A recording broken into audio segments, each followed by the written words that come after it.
السلام علیکم dear student.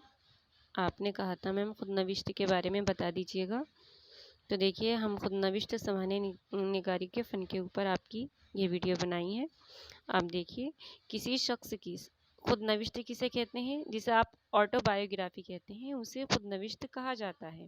اور سوانح نگاری ہوتی ہے اونلی بایوگرافی، یعنی جب آپ کی زندگی کے متعلق کوئی دوسرا شخص لکھتا ہے تو وہ کہلاتی ہے سوانح نگاری. اور جب اپنی زندگی کے متعلق آپ خود لکھتی ہیں، اپنے آپ لکھتی ہیں، تو اسے کہا جاتا ہے خود نوشت. اب دیکھیے کسی شخص کی سوانح عمری لکھنے کی دو صورتیں ہوتی ہیں. نمبر ایک یہ کہ کوئی شخص اپنی زندگی کے حالات یا آپ بیتی یعنی جو اس پر گزری ہوئی ہے وہ خود لکھے تو اسے خود نوشت کہتے ہیں. جب انسان کوئی ایک شخص اپنی زندگی حالات آپ بیتی جو اس پر گزری ہے لکھے تو اسے خود نوشت کہتے ہیں. اور دوسری صورت یہ ہے کہ ایک شخص کی زندگی کے حالات کوئی دوسرا شخص لکھے. یہاں پہ کون لکھے گا؟ کوئی دوسرا شخص لکھے گا تو اسے سوانح نگاری کہا جاتا ہے. آپ کے سلیبس میں سوانح نگاری بھی ہے اور خود نوشت بھی ہے. جب زندگی کے متعلق کوئی دوسرا شخص لکھتا ہے آپ کے بارے میں تو اسے سوانح نگاری کہا جاتا ہے. اور جب آپ کی زندگی اور حالات اور واقعوں کے اوپر آپ خود لکھتی ہیں تو اسے سوانح نگاری کہا جاتا ہے. اب اس میں دیکھیے بلفظ دیگر سوانح نگاری کسی ایک شخص کی سیرت کیا ہوتی ہے؟ سیرت. کسی ایک شخص کی سیرت اور اس کے واقعات حیات شخص کے ذریعے مارز تحریر میں لانے کا، جب آپ لکھیں تحریر میں لانے کا نام ہے. جبکہ خود نوشت سوانح نگاری میں جیسا کہ اس کے نام سے ظاہر ہے مصنف اپنی زندگی کے واقعات خود بیان کرتا جبکہ خود نوشت سوانح نگاری میں یعنی جب وہ خود نوشت لکھتا ہے اپنی زندگی کی تو اس کے نام سے ظاہر ہے کہ مصنف اپنی زندگی کے واقعات خود بیان کرتا ہے. بقول اب یہاں پہ آپ ایک چھوٹی سی ہیڈنگ ڈالیے گا، آپ کے شارٹ میں آتا ہے بقول وحاج الدین علوی. یہ ان کے بارے میں کیا کہتے ہیں خود نوشت کے بارے میں؟ دیکھیے خود نوشت سوانح حیات ادب کی وہ تخلیقی صنف ہے جو کسی فرد واحد یعنی اکیلے شخص کی زندگی اور اہم اداور یعنی کہ دور کی جمع ہے اداور پر محیط ہوتی ہے اور اس کے قلم کی رہین منت ہوتی ہے جس کے آئینے میں اس فرد کی داخلی و زندگی کا عکس براہ راست نظر آتا ہے اور اس کا عہدہ بھی جلوہ گر ہوتا ہے. یہ آپ یہاں پہ ایک چھوٹی سی ہیڈنگ ڈالیے گا وحاج الدین علوی. جب آپ لکھیں گی یہ یہاں سے لے کے یہاں تک لکھے گا. آپ کا جب 4 نمبر میں آئے گا تو آپ کو پہلے یہاں تک لکھنا ہے، پھر آپ ایک چھوٹی سی ڈالے گا تعریف خود نوشت، پھر اس میں بقول وحاج الدین علوی اور یہاں سے لے کے آپ یہاں تک لکھ دیجیے گا اس کو. اور پھر لاسٹ میں آپ لکھے گا خود نوشت سوانح عمری 2 قسم کی ہوتی ہیں. نمبر 1 مکمل اور دوسری ہوتی ہے نامکمل. آپ 4 نمبر میں یہاں سے لے کے یہاں تک اس کو لکھ دیجیے گا. اس کے علاوہ آپ کا شارٹ میں تو آئے گا ہی ہے اگر ایک اچھی خود نوشت کے اندر کیا کیا عنصر موجود ہوتے ہیں. عنصر کی جمع ہے عناصر. دیکھیے گا آپ ایک اچھی خود نوشت میں درج ذیل عناصر کا ہونا ضروری ہے. اگر نہیں آتے ہیں آپ کے تو یہ آپ اسے اسکپ کر دیجیے گا، چھوڑ دیجیے گا، لیکن آپ پڑھ کے چلے جانا، اس لیے ہم آپ کو بتا رہے ہیں. خود نوشت کسی فرد واحد کی داستان ہوتی ہے یعنی اکیلے شخص کی داستان ہوتی ہے خود نوشت جو اس نے خود اپنے قلم سے تحریر کیا ہو. ہم نے ابھی آپ کو بتایا تھا جب آپ نے اپنی زندگی، اپنے واقعات، اپنے مشاہدات، اپنے سب کے بارے میں لکھیں گے تو وہ خود نوشت کہلاتی ہے. خود نوشت سوانح نگاری کا محور مصنف کی ذات ہوتی ہے جو دوسرے اشخاص یا واقعات کا ذکر محض ذیل اور ضمنی طور پر ہوتا ہے. خود نوشت ویری امپورٹنٹ عنصر ہے اس کا. خود نوشت سوانح میں سچائی کا عنصر ہوتا ہے یعنی جو اس کے سچے واقعات ہوتے ہیں وہی اس میں لکھے جاتے ہیں، پیش کیے جاتے ہیں. خود نوشت میں اس فرد کے تجربات، مشاہدات، جذبات کی بھرپور عکاسی ہوتی ہے اور اس کی نفسیاتی کیفیت پر بھی پرتو دکھائی دیتا ہے. نمبر 5 خود نوشت زندگی کے اہم ادوار یعنی کہ دور پر محیط ہوتی ہے، بنی ہوتی ہے یعنی اس میں صاحب جس کی بھی لکھی جا رہی. سوانح کی اپنی زندگی کے ہر دور کے نمائندہ واقعات ہوتے ہیں. اس کے بچپن، جوانی، بڑھاپے، نیز اس کے عروج یعنی بلندیاں و زوال، نشاط، و غم کی داستان اس میں لکھی جاتی ہے خود نوشت میں۔ خود نوشت کا فن کا ایک انتخابی فن ہے، زندگی کے عریض و بسیط تجربات اور اس کے نمائندہ نیز نتیجے خیز واقعات کا انتخاب کر کے انہیں تخلیقی مرقع میں سجایا جاتا ہے، یعنی جو اس کی زندگی کے اوپر گزری ہے وہی ساری چیزیں اس میں پیش کی جاتی ہیں۔ اب ایک آپ یہاں پہ چھوٹا سا ہیڈنگ ڈالیے، ویسے آتی نہیں ہے ایگزام میں، لیکن پھر بھی اگر آ جائے آپ کے ویری شارٹ میں تو آپ اسے بھی پڑھ کے جائیے گا۔ اردو خود نوشت سوانح عمری کا آغاز۔ سب سے پہلے جو خود نوشت مانی جاتی ہے وہ ظافر تھانسیری کی مانی جاتی ہے، کالا پانی، اور اس کا دوسرا نام ہے تواریخ عجیب، یاد رکھیے گا۔ اور باقاعدہ جو مانی جاتی ہے، یعنی سب سے پہلے لکھی گئی ہوگی لیکن باقاعدہ طریقے سے جو مانی جاتی ہے تو وہ ایک سر رضا علی کی ہے، تصنیف اعمال نامہ۔ اب دیکھیے اس کے اندر آغاز کے اندر لکھیں گی جعفر تھانسیری اور عبدالغفور نساخ، یعنی کہ یہ دونوں الگ الگ رائٹر ہیں، دونوں نے لکھی ہے کہ خود نوشتوں کو اردو کی اولین خود نوشت سوانح عمریوں میں شمار کیا جاتا ہے، یعنی کہ گنا جاتا ہے۔ وہاج الدین علوی، امپورٹنٹ ہے، کس نے لکھا ہے؟ وہاج الدین علوی نے جعفر تھانسیری کی، ہم نے بھی آپ کو بتایا تھا یہ پہلے خود نوشت نگار کہلاتے ہیں، کی تصنیف، انہوں نے ایک لکھی تھی تصنیف تواریخ عجیب، اور اسے کالا پانی بھی کہا جاتا ہے۔ اگر آپ یہ نہ لکھو، کالا پانی لکھ دو گے تب بھی ٹھیک رہے گا۔ 1302 کو پہلی خود نوشت قرار دیا ہے۔ یہ کس نے کہا ہے؟ وہاج الدین علوی نے کہا ہے کہ جعفر تھانسیری کی جو ہے تواریخ عجیب یعنی کہ کالا پانی اردو کی پہلی خود نوشت نگار ہے۔ لیکن ڈاکٹر مظہری مہدی کہتے ہیں عبدالغفار نساخ کی خود نوشت سوانح عمری سن 1867 کو 86-87 کو پہلی خود نوشت نگار بتاتے ہیں۔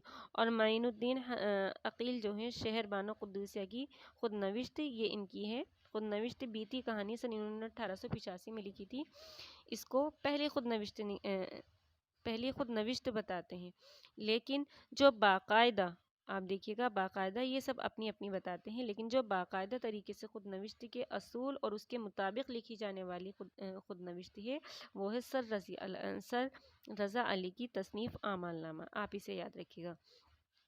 سب سے امپورٹنٹ جو ہے وہ یہی ہے، باقاعدہ جو مانی جاتی ہے خود نوشت اصول کے مطابق جو لکھی گئی ہے، جو اس کے رولز ہوتے ہیں، سر رضا علی کی ہے، تصنیف اعمال نامہ، اسے اردو کی پہلی خود نوشت قرار دیا جاتا ہے۔ یہ اردو کی پہلی اور مکمل خود نوشت بھی ہے۔ اس کے علاوہ آپ یہ سب چھوڑ دیں گی اور یہاں پہ آپ ایک چھوٹی سی ہیڈنگ ڈالے گی، اردو کے مشہور خود نوشت نگار۔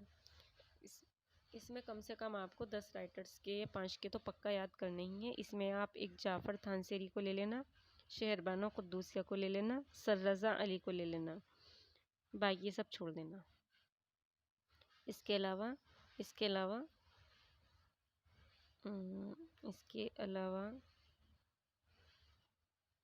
اردو کے خود نوشت نگار اسی میں ہی آپ لکھیں گی، یہ آپ یہ چھوڑ دیں گے، اسے نہیں دیکھنا، جو امپورٹنٹ ہے وہی بتا رہی ہوں۔ جوش ملی آبادی آپ کے بہت امپورٹنٹ ہے، انہوں نے لکھی ہے یادوں کی بارات، سن 1970 میں انہوں نے لکھی ہے، ویری ویری امپورٹنٹ ہے، بہت بار کمپٹیشن ایگزام میں بھی یہ پوچھی گئی ہے۔ اس کے علاوہ رشید احمد صدیقی کی ہے آشفتہ بیانی میری، بہت امپورٹنٹ ہے یہ بھی۔ اس کے علاوہ کلیم عاجز کی ہے ابھی سن لو مجھ سے، عبد الماجد دریا بادی کی ہے آپ بیتی، اور ایک آپ صالحہ عابد حسین کی یاد کر لینا۔ مسعود، ویری ویری امپورٹنٹ ہے یہ بھی، مسعود حسین خان کی ورد مسعود، سن 1988 میں لکھا ہے۔ اور یہ والی تو آپ کے نصاب میں شامل ہے، یہ بھی بہت بار کمپٹیشن ایگزام میں پوچھی جاتی ہے۔ اس آباد خرابے میں اختر الایمان کی ہے یہ لکھی ہوئی، یہ 1966 میں لکھی گئی تھی۔ ان کا ایک شاعری مجموعہ ہے یادیں، اور یادیں میں ایک نظم ہے، اس کا نام بھی یادیں ہی ہے، اور انہوں نے اس میں لکھا تھا دیکھو ہم نے کیسے بسر کی اس آباد خرابے میں، اور اسی کی جو لاسٹ والی لائن ہے اسی سے انہوں نے اپنی اس خود نوشت کا نام رکھا تھا، اس آباد خرابے میں۔ اب دیکھیں ہم آپ کو اس آباد خرابے کے متعلق بھی تھوڑا بتا دیتے ہیں، یہ رہی آپ کا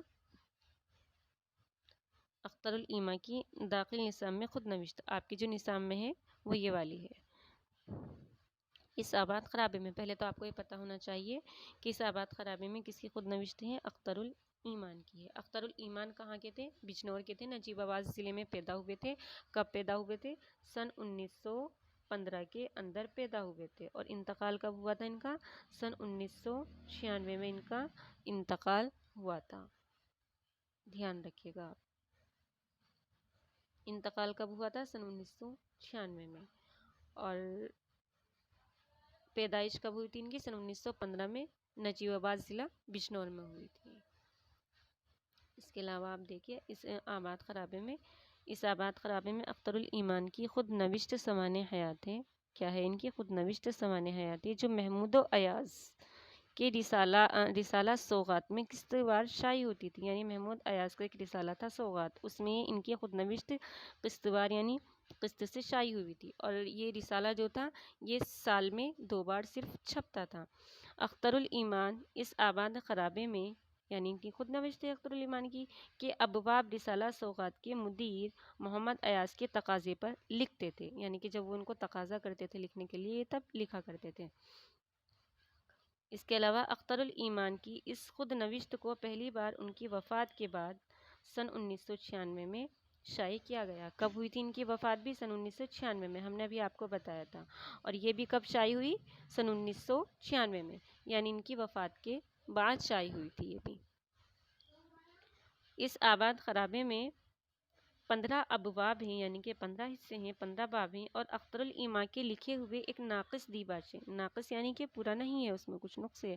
اور سلطانہ ایمان، ان کی بیوی کا نام تھا سلطانہ ایمان، اختر الایمان کی بیوی کے لکھے ہوئے مقدمے پر مشتمل ہے۔ اختر الایمان کے دیباچے میں لکھا ہے کہ شہریار نے انہیں خود نوشت کو مکمل کرنے کو کہا تھا۔ کس نے کہا تھا؟ خود نوشت کو اختر الایمان سے کہا تھا کہ آپ اسے مکمل کر دیجیے گا۔ رسالہ سوغات کے مدیر محمود و ایاز نے اختر الایمان کی ایک ہی نظم، ہم نے ابھی آپ کو بتایا یادیں ان کی ایک نظم تھی، اور نظموں کا جو مجموعہ ہے اس کا نام بھی ان کا یادیں تھا، جو سن 1961 میں لکھا گیا تھا۔ 61 میں لکھا گیا تھا، آپ یاد رکھیے گا۔ اسی سے انہوں نے مدیر جو تھے محمود ایاز، اسی سے انہوں نے اس میں یادیں کہ اس مصرے سے اخذ کر کے، یعنی کہ لیا تھا، اخذ کرنا یعنی کہ لیا تھا، اور اس اخذ کر کے اس خود نوشتے کا نام اس آباد خرابے میں رکھا تھا۔ دیکھو ہم نے کیسے بسر کی اس آباد خرابے میں، بہت اچھی نظم ہے، اسی سے لکھا تھا۔ یادیں ہیں اس کا نام۔ اختر الایمان نے 8ویں باب میں بھورے بالوں والے اشفاق کا ذکر کیا ہے۔ اشفاق کا ذکر کیا ہے، جس کی رسالہ سوغات میں 2 بار اختر الایمان نے 8ویں باب میں بھورے بالوں والے اشفاق کا ذکر کیا ہے، جس کی شاعری سن کر انہوں نے شاعری شروع کی تھی۔ یعنی اس کی شاعری سن کر ہی اختر الایمان نے شاعری کہنی شروع کی تھی۔ اور رسالہ دیکھو اس میں یہاں پہ بھی دے دیا انہوں نے، رسالہ سوغات سال میں 2 بار چھپتا تھا۔